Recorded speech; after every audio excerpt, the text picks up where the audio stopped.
ఒక్క ఆడపిల్లను చంపలేకపోయానని నా దగ్గరకు వచ్చి చెప్పడానికి సిగ్గులేదురా నీకు?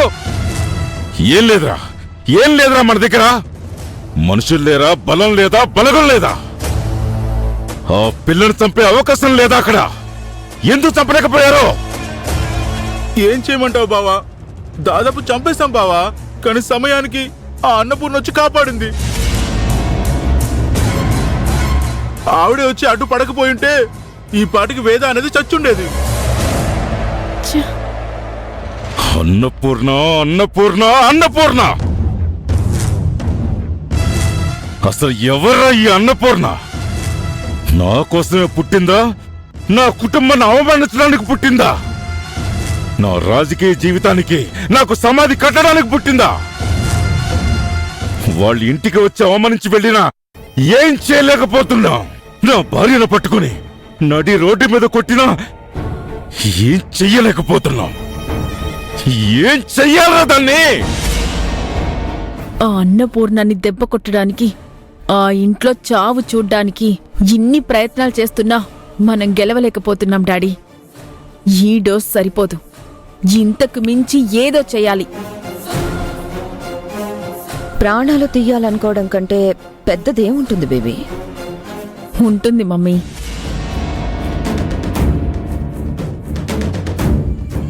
కత్తి గుండెల్లో దించితే ఆ నొప్పి కాసేపే ఉంటుంది, ప్రాణం క్షణంలో పోతుంది. అదే గాయం చెయ్యని కత్తి కడుపులో దించితే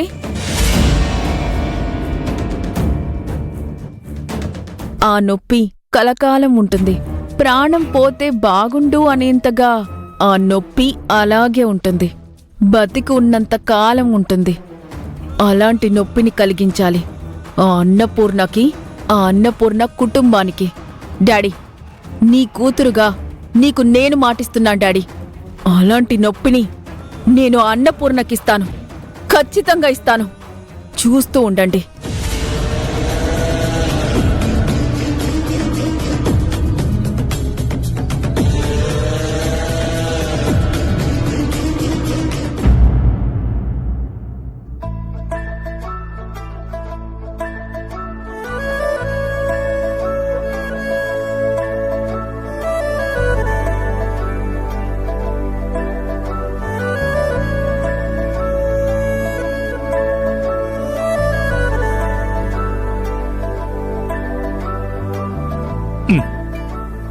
అత్తయ్య, ఈ వారం రాశి ఫలాల్లో నా రాశి ఏం బాగోలేదు అత్తయ్య.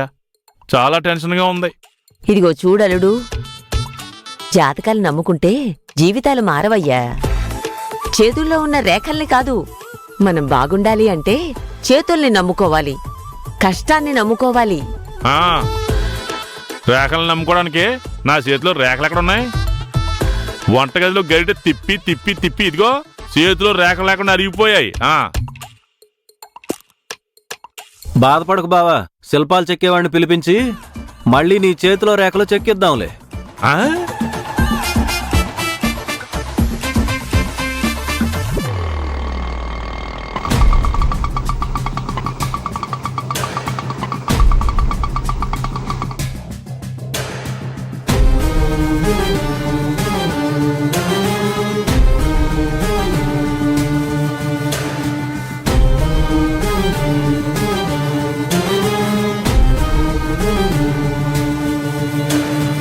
ఇదిటిది ఉప్పు నిప్పు కలిసి వచ్చారేటి?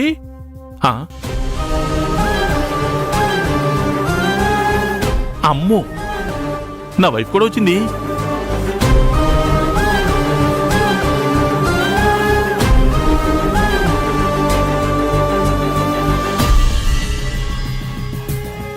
వేదా,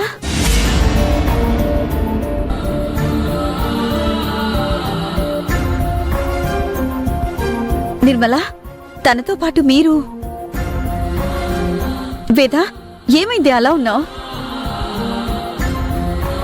అన్నపూర్ణ, ఏమైంది? మీ ముగ్గురు కలిసి రావడం ఏంటి? ఎక్కడికెళ్లారు? కలిసి వెళ్ళలేదన్నయ్య, కానీ కలిసి రావాల్సి వచ్చింది.